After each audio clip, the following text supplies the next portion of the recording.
Bonjour à tous, c'est Gilles Mansillon et je suis appelé à revenir à vous aujourd'hui pour continuer ma discussion sur certaines choses qui pourraient aider, assister pour ceux qui choisissent de travailler sur leur développement personnel au niveau de l'ascension. Bon, bien sûr, tout ça, ce ne sont que des idées, des concepts, afin d'être pris en compte, considérés. Si jamais ils fonctionnent pour vous, vous pouvez essayer de les adopter et j'espère qu'ils vous feront du bien. Et donc la première chose que je voudrais, parce que bon, on ne peut pas parler de choses je ne peux exprimer que par rapport à mes connaissances, par rapport à mes expériences, et donc suivez toujours votre propre intuition et donc n'adoptez que les choses qui résonnent de manière positive avec vous. Ça, c'est vrai dans toutes les situations. Et donc aujourd'hui, j'ai pensé parler au départ de commencer par parler des rêves et de l'imagination, de l'imaginaire, pour dire que bon, c'est quand même quelque chose qui est essentiel et fondamental pour arriver à trouver un potentiel d'évolution dans la spiritualité. Et donc, comme les enfants par exemple, qui ont un imaginaire très actif, et si on les encourage, ils peuvent développer leur imaginaire jusqu'au jour où ils sont prêts à réaliser leurs rêves. Mais en tant qu'adultes, généralement, nous sommes reconditionnés à devoir nous adapter au système de vie qui est le monde terrestre.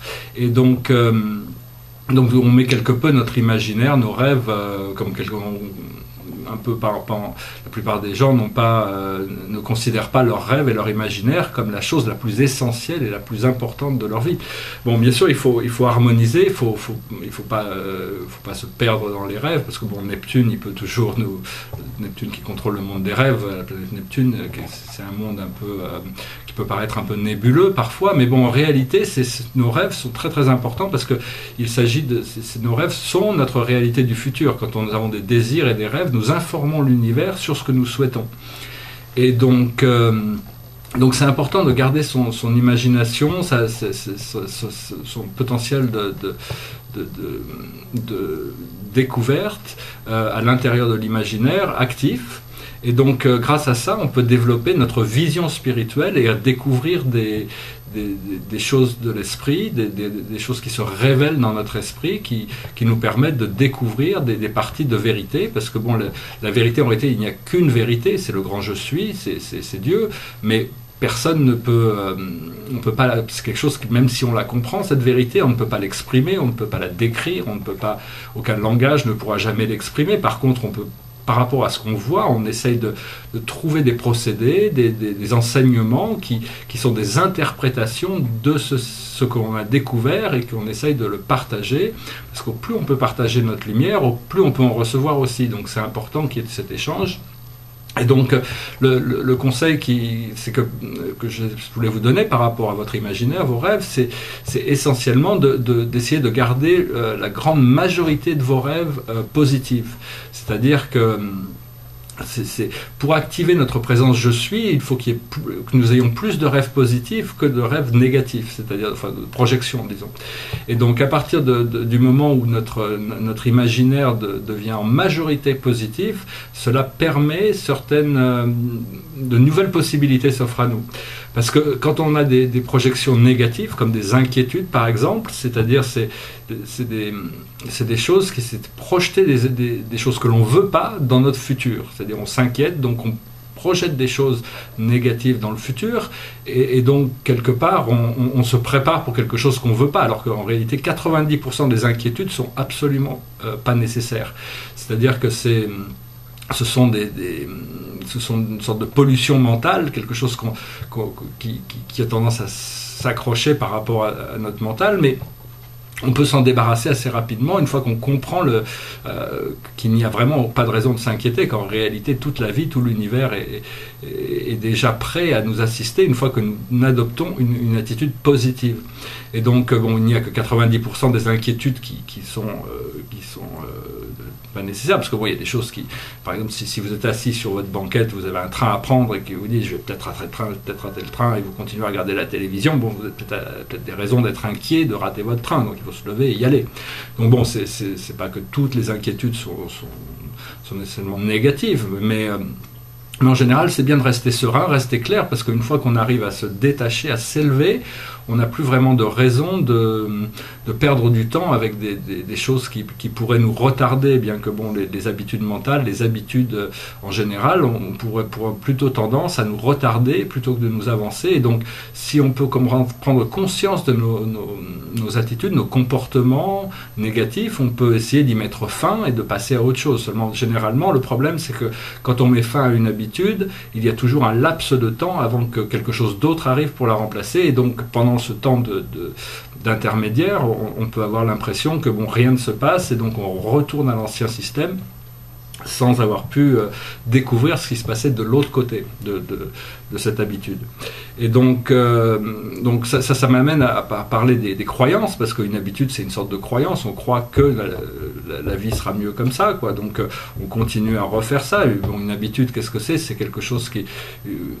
ou une addiction, même il y a des addictions, des habitudes qui deviennent des addictions, c'est-à-dire quand le choix devient inconscient, on fait quelque chose qu'on sait qu'on ne doit pas faire, mais on le fait quand même, donc le choix devient inconscient. Donc là, c'est juste une question d'être plus conscient et de changer notre comportement, et donc automatiquement l'habitude change avec ça. Et donc, c'est-à-dire que les croyances sont quand même très importantes. Il faut être solide par rapport à ces croyances. Les croyances sont nécessaires. Il faut croire en quelque chose. Tout le monde a des croyances différentes. Seulement, éventuellement, quand on avance dans le procédé d'évolution spirituelle, on a tendance à chercher des croyances qui sont en harmonie, en alignement avec des parties de la vérité. C'est-à-dire que la vérité n'est pas une croyance, c'est une réalité, mais elle est beaucoup plus... elle est beaucoup plus stable, c'est-à-dire que quand vous avez une croyance qui est basée sur quelque chose de vrai, jamais l'univers pourra vous contredire, bien que bon, l'univers peut vous offrir des oppositions à travers les miroirs, les réflexions, juste pour tester la solidité de vos croyances, quoi, ou de votre attachement à la vérité que vous avez découverte. Et donc l'univers se révèle par rapport à l'intérieur de nos croyances, à l'intérieur de notre conscience, par rapport à notre niveau de spiritualité. C'est-à-dire qu'au plus on est ouvert et réceptif à recevoir ces informations, au plus elles peuvent se révéler à nous. Et donc c'est important parce que quel que soit le niveau de vérité ou de réalité que vous avez pu découvrir par rapport au monde spirituel, c'est jamais qu'une étape intermédiaire. Donc il est important de garder l'esprit relativement fluide, relativement ouvert, parce que tous les jours il y a des nouvelles vérités qui peuvent arriver, et si vous maintenez cette vérité d'hier trop solide, la vérité d'aujourd'hui ne peut pas se révéler. Et donc c'est important, ça permet de rester libre et serein, ne pas être trop attaché à ce que nous avons appris hier pour découvrir quelque chose de nouveau aujourd'hui. Voilà, donc c'était le petit message que je voulais adresser aujourd'hui. On m'a demandé aussi quand je dis on m'a demandé, c'est l'esprit, ma guidance à l'intérieur, de créer des nouvelles structures. Bon, pour ces messages, je vais bientôt emmener ce show, ces présentations, je vais commencer à voyager, donc je vais pouvoir l'emmener un peu plus sur la route et continuer à parler de spiritualité, mais dans des contextes un peu différents. Et donc aussi de présenter un peu des devoirs, des devoirs pas au sens... c'est juste un petit travail à faire, c'est que, en attendant la prochaine vidéo, si ça vous intéresse bien sûr, ce serait d'arriver à identifier toutes les gâchettes négatives, c'est-à-dire toutes les choses qui vous font sortir de votre centre, comme qui vous mettent en colère, ou qui vous frustrent, ou qui vous amènent de l'amertume, ou toutes ces choses-là, arrivez à les identifier. C'est-à-dire que quand quelque chose vous fait sortir de votre centre, arrivez à le voir, arriver à reconnaître ces choses qui reflètent des discordances qu'on peut avoir, où on n'est pas forcément en paix avec nous-mêmes par rapport à ces choses-là. Et donc l'exercice qui est nécessaire par rapport à ça, quand vous découvrez quand quelqu'un vous met en colère, ou quelque chose vous met en colère, ou qu'on a tendance à peut tomber dans une sorte de frustration, ou une sorte de spirale descendante, c'est déjà revenir sur une spirale ascendante. Et la manière de faire ça, c'est de respirer. Inspirer et respirer 2 ou 3 fois avant de répondre. C'est-à-dire que le problème, avec le stress et tout ça, c'est que c'est du gaz carbonique qui s'est accumulé dans nos poumons et qui bloque le flot d'énergie. Donc l'oxygène permet de repositiver le corps humain. Et donc c'est important de bien expirer aussi. Plus vous pouvez vider vos poumons, plus les respirations deviennent profondes, plus vous connectez avec des connexions profondes à travers la lumière, parce que la respiration, c'est ce qui nous garde en vie, c'est la connexion à la vérité. Seulement, bon, on a appris à respirer de manière horizontale dans le temps, plutôt que de respirer aligné avec le temps vertical. Bon, tout ça, c'est des choses qui vont se révéler progressivement à nous, hein. Mais et une autre chose qui peut faciliter la gestion de ces moments un peu difficiles où nous sommes mis en...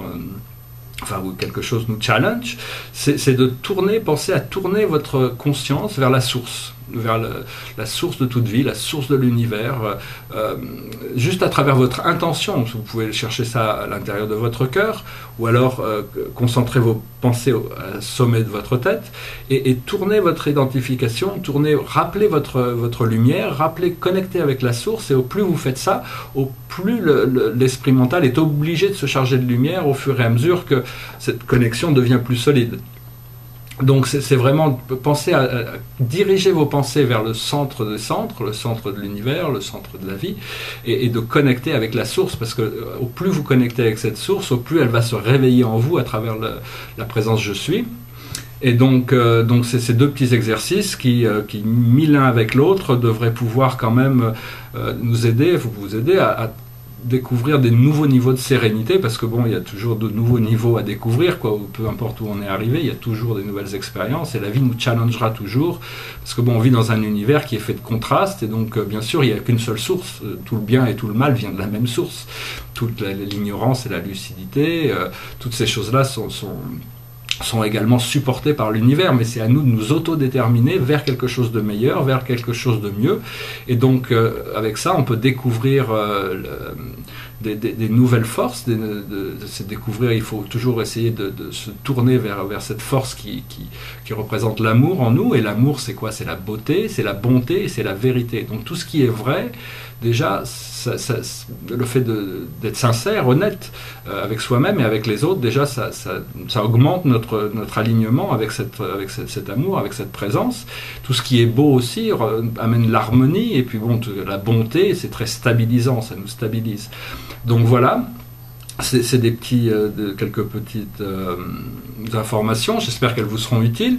Je vous remercie pour vos emails, vos commentaires, je ferai de mon mieux pour y répondre, mais bon, je suis impliqué dans de nombreux projets, et donc l'internet pour moi c'est un peu quelque chose qu'on m'a demandé de faire, mais donc j'ai pas d'assistant pour m'aider avec tout ça, donc soyez un peu patient si je réponds pas immédiatement. Et voilà, je vous remercie, je vous souhaite une excellente journée, et puis je vous dis à très bientôt. Namasté.